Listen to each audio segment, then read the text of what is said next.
Shalom saudara-saudara yang terkasih. Sebelum kita menutup malam hari ini, mari kita merenungkan firman Tuhan dengan sebuah tema, jika kita satu perahu dengan Tuhan, maka badai apapun tidak akan pernah menenggelamkan perahu kehidupan kita. Mari bersama kita dengarkan firman Tuhan ini. Tuhan Yesus memberkati. Badai pasti berlalu, bagian kita adalah tetap bertahan di tengah badai. Pertanyaannya, mengapa kita harus bertahan di tengah badai? Mengapa kita harus bertahan di tengah badai? Jawabannya, kalau kita bertahan di tengah badai, itu akan menunjukkan kualitas iman kita. Badai mengungkapkan bagaimana kualitas iman kita. Kalau kita mengasihi Tuhan hanya saat baik-baik saja, maka diragukan apakah kualitas iman kita selama ini. Apakah kita mengasihi Tuhan? Badai akan membuktikannya. Pertanyaan yang kedua, apakah kita bisa bertahan di tengah badai? Apakah kita bisa bertahan di tengah badai? Jawabannya bisa. Kenapa? Karena kita punya seorang sahabat yang setia, namanya Yesus. Sahabat kita, Yesus, dia sangat setia. Dia tidak pernah meninggalkan kita. Sekalipun badai kehidupan menerpa, dia tetap menemani kita untuk bisa bertahan dalam badai, menghadapi badai dengan doa. Doa membuat kita bisa bertahan. Doa adalah kekuatan kita untuk bertahan di tengah badai. Mungkin saudara berkata, saya sudah berdoa, tetapi badai masih ada. Ya, badai masih ada, tetapi saudara sudah dikuatkan lewat doamu, sehingga engkau ada sampai hari ini. Itu kekuatan doamu yang membuat engkau kuat dan bertahan sampai hari ini. Yang pertama adalah doa. Ya, bertekun dalam doa. Yang kedua, bagaimana supaya kita bisa bertahan di tengah badai? Belajar bergantung total pada firman Tuhan. Yesaya 30 ayat 20. Dan walaupun Tuhan memberi kamu roti dan air serba sedikit, Namun pengajarmu tidak akan menyembunyikan diri lagi, tetapi matamu akan terus melihat Dia. ya, sekalipun roti air yang sedikit ini seperti badai yang dihadapi, namun Tuhan hadir bukan sebagai pendakwa, tetapi sebagai pengajar. Untuk apa? Untuk mengajar kita, supaya kita bergantung terus kepada firman-Nya. Di saat badai, Tuhan datang sebagai pengajar. Dia memberikan firman-Nya, supaya kepada firman-Nya kita bergantung sepenuh. Dan yang ketiga, miliki hati yang teachable, yaitu hati yang mudah diajar. Ayat yang ke-21. Dan telingamu akan mendengar perkataan ini dari belakang. Dari belakang. Memang mata kita tidak bisa melihat yang di depan karena badai menutupnya.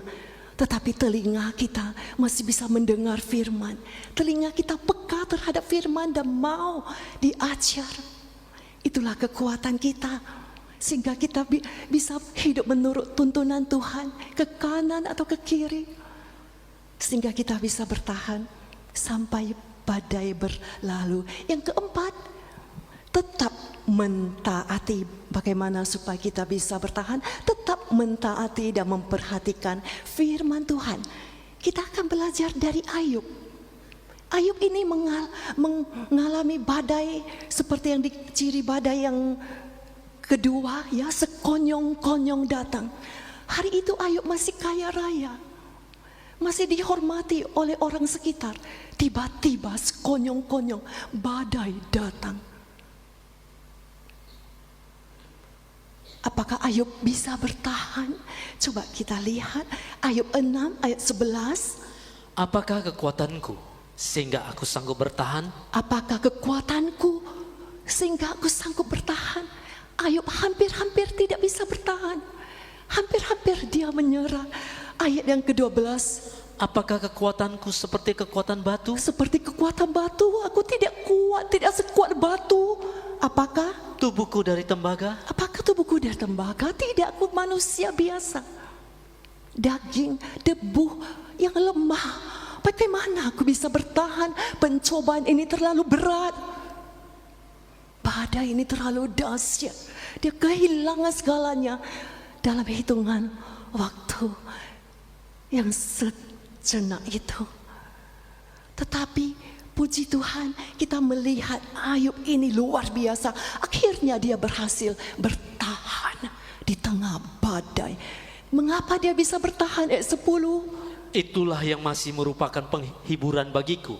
Bahkan aku akan melompat-lompat kegirangan di waktu kepedihan yang tak kenal belas kasihan. Sebab Aku tidak pernah menyangkal firman yang maha kudus. aku tidak pernah menyangkal firman Tuhan. Artinya Ayub tetap berpegang pada firman-Nya. Di dalam terjemahan bahasa Indonesia sehari-hari bagian B, segala perintah Allah yang maha kudus telah kutaati dan kuperhatikan. Inilah rahasia Ayub bisa tetap bertahan. Pencobaan kita berat, badai kita dahsyat, tetapi tidak sedahsyat Ayub. Ayub tidak hanya sakit, tapi dia kehilangan segala-galanya. Dia kehilangan anak-anaknya, hartanya, kesehatannya, semuanya. Bahkan orang dia kasih meninggalkannya. Bertahanlah. Ayub saja bertahan. Sekarang kita sampai pada fakta kebenaran yang keempat, yaitu Tuhan kita lebih besar dari badai yang kita hadapi.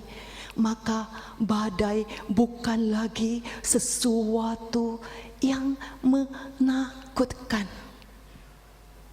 Badai tidak lagi merupakan sesuatu menakutkan. Karena apa? Tuhan kita lebih besar dari semua badai yang ada. Ayat ke-39 Markus 4. Ia pun bangun menghardik angin itu ya. dan berkata kepada danau itu, diam, tenanglah. Lalu angin itu reda dan danau itu menjadi teduh sekali. Bukan saja teduh, teduh sekali. Lalu bagaimana cara Tuhan menghardik? Apakah dia berteriak? Di dalam terjemahan aslinya bukan seperti berteriak, tetapi Tuhan seperti seseorang yang berkata kepada anak kecil, diam ya, tenang ya. Seketika juga tenang, seperti seorang guru yang masuk ke kelas. Kelas begitu ribut, begitu masuk gurunya, auto diam, auto tenang. Kenapa? Karena otoritas. Semakin tinggi otoritas seseorang, tidak perlu banyak perkataan, tapi efeknya besar sekali karena wibawa, karena otoritas. Di sini dikatakan angin itu reda. Tidak hanya angin, tetapi danau juga menjadi teduh sekali. Ini sungguh ajaib. 1 detik para murid hampir tenggelam di badai yang besar. Detik berikutnya danau langsung teduh, angin hilang. Ini sangat ajaib. Sebab kalau kita lihat kenapa Markus mencatat 2 detail ini, yaitu angin dan air, yaitu danau. Karena kalau biasanya ada banyak ombak dan banyak angin dan anginnya berhenti, anginnya sudah berhenti, tapi ombaknya berhenti gak? Ombaknya masih berjalan beberapa jam, tidak bisa langsung berhenti. Seperti kita mengaduk-ngaduk air di dalam bak mandi. Kalau kita angkat tangan kita, airnya masih bergerak, betul? Airnya tidak langsung berhenti. Coba kita aduk air di bak mandi kita, masih berjalan. Tetapi ini sungguh ajaib. Begitu Yesus katakan diam, tenang, angin berhenti. Tidak hanya itu, ombak, gelombang juga ikut berhenti. Ini ajaib. Ini karena apa? Karena Tuhan kita punya otoritas. Karena Dia adalah Tuhan atas badai. Betapapun dahsyatnya badai itu di awal dikatakan sangat dahsyat, 37 ayat 37 tadi dikatakan, tapi bagaimanapun dahsyatnya badai itu harus tunduk. Karena Tuhan Raja atas badai sudah memberi perintah. Hari ini apapun kedahsyatan badai yang kita alami, kalau kita menyadari ada Tuhan dan perahu kita, kita tidak perlu takut. Bahkan laut, kalau di Alkitab dan dalam budaya kuno, laut itu simbol dari kekacauan. Laut itu identik dengan chaos atau kekacauan. Tidak ada satupun yang bisa mengendalikan badai di atas laut kecuali Tuhanmu, saudara. Tuhanmu maha besar. Dia Tuhan atas alam semesta. Itu sebabnya kalau kita melihat ayat berikutnya, ayat 40, murid-murid takut. Tuhan berkata, kenapa engkau begitu takut? Karena engkau satu perahu dengan Raja atas badai. Kalau perahu ini tenggelam, apakah Yesus tenggelam? Mungkinkah Yesus pencipta alam semesta kalah oleh alam yang diciptakannya? Yesus tidak mungkin tenggelam. Justru badai angkat tangan, segera berhenti. Kekacauan apapun, laut pun berhenti. Ayat 40. Lalu ia berkata kepada mereka, mengapa kamu begitu takut? Mengapa kamu begitu takut? Mengapa kamu tidak percaya? Mengapa kamu begitu takut? Sesungguhnya ketakutan murid-murid Yesus tidak beralasan. Karena ada Raja atas badai, Tuhan atas badai dalam perahu kita. Bukan alasannya untuk kita takut. Kalau kita satu perahu dengan Tuhan Yesus. Kalau Yesus ada di dalam hidupmu, hari ini mungkin engkau menghadapi badai. Adakah sesuatu yang kita takutkan, saudara? Dia punya otoritas tertinggi. Alam semesta pun harus tunduk kepadanya. Cukup dengan satu kata, tenang. Maka semuanya tenang seketika.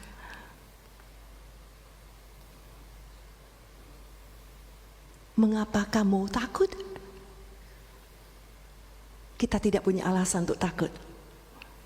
Mengapa kamu tidak percaya? Ayat 40, mengapa kamu tidak percaya? Artinya kita harus belajar percaya saat badai datang, karena kita satu perahu dengan Tuhan. Dan kedua, kita harus belajar percaya. Jangan biarkan badai berlalu begitu saja tanpa kita belajar sesuatu. Dan dari kisah ini ada seorang murid yang belajar dari badai yang terjadi. Dan murid itu adalah Petrus. Kisah Para Rasul 12 ayat yang ke-6. Pada malam sebelum Herodes hendak menghadapkannya kepada orang banyak, Petrus tidur. Petrus tidur. Padahal badai yang besar, besok dia akan dibunuh. Malam itu dia bisa tidur.